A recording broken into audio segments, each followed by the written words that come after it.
Super sarap. So, para po sa ating crispy belly, kailangan po natin mga 700 grams. Nalinis ko na ito, nahugasan, kaya i-slice na lang natin po dito. Hiwa-hiwain po natin.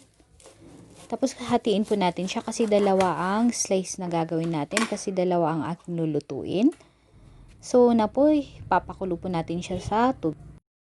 Dagdag po natin ang ating mga spices, ang garlic, na dikdik, ang ating sibuyas, nahiwa-hiwa, ang ating bay leaf, at lagyan po natin ng peppercorn, paminta na buo at saka asin. Pakuluin natin siya, ayan po natin siyang maluto.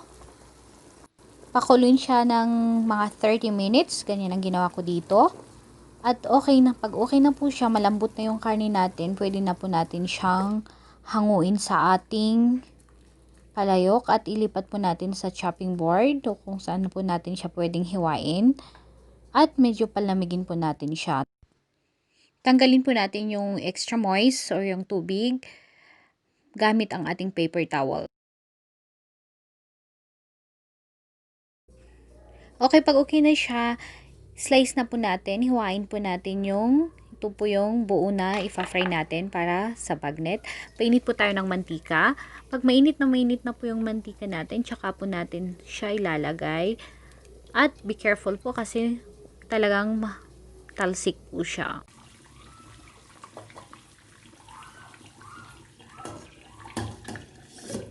Po natin ang ating dip habang nagluluto tayo. So, kalahating tasa ng vinegar. Isang maliit lang na onion, so sibuyas. Kung wala po, hatiin na lang po natin yung malaking onions. And slice po natin siya ng maliliit. Dinig na po natin. Galit na yung ating belly. Yan. Dagdag na natin sa ating vinegar. And sunod po natin ang ating bawang. So, 3 cloves lang siya. Dikdikin po siya at idagdag rin. Kasi perfect ang ating belly pag maanghang. So, 2 piraso ng chili. Slice po natin ng maliliit at idagdag po natin sa ating dip. 2 kutsaritang soy sauce. Kahit anong po klase. Tsaka pepper. 1/2 teaspoon. And lagyan po natin ng asin.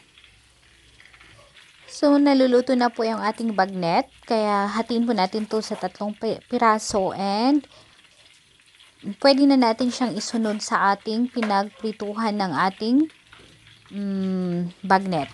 So, ito na po yung ating bagnet. Pwede na siyang hanguin. Yan. Pag nakikita po natin na nagbabrown na siya, pwede na po natin siyang hanguin at itabi. At i-fry na natin ang ating lechon kawali. Yan na po siya. Naluluto na po siya. So, ayan. Naluluto na po yung ating lechon kawali. Kaya, umpisa na natin ang ating Baguio Pechay. Ito po yung wombok namin. Ito ang isang main products ng Bagnet. Ito ang wombok o ito yung ginagamit sa paggawa ng kimchi ng mga Koreano. Sa susunod po guys, gagawa ako ng kimchi. So, abangan po ninyo. Yan, itabi natin yan. At islice po natin yung stock kasi pwede pa natin siyang ulamin. Yan, hugasan po natin siya at painitin po natin ang ating palayok para iluto po natin. Iluto po natin siya ng 2 minutes. Madali lang itong maluto ang Baguio Pechay. Takpan po ng 2 minutes. And after 2 minutes, pwede na po natin siyang tingnan. And malambot na siya.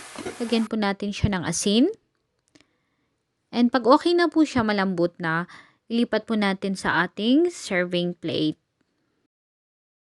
Dito po natin idadagdag yung ating lechon kawali. Masarap po itong Baguio Pechay. Simple lang yung lasa niya. Okay, so tingnan po natin yung ating lechon kawali. Luto na po siya. Lipat na po natin sa ating chopping board. Masarap. Mabango. Slice po natin siya. Rinig po ninyo. Ang sarap pakinggan.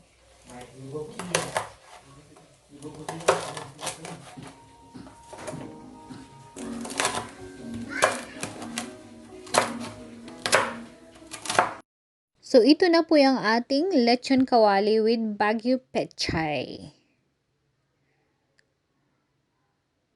Madali lang po siya. So, for our bagnet, slice po natin siya. Pakinggan nyo.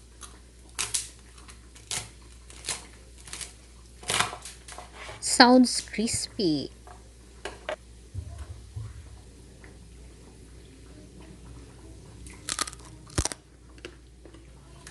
O, diba? Slice natin. Ilalagay lang po natin to on top of our lettuce iceberg. Hiniwa ko po kanina. So, ito na po siya. And yan po ang ating bagnet and our lechon kawali. Salamat sa panonood. Hanggang sa susunod ulit mga kaibigan.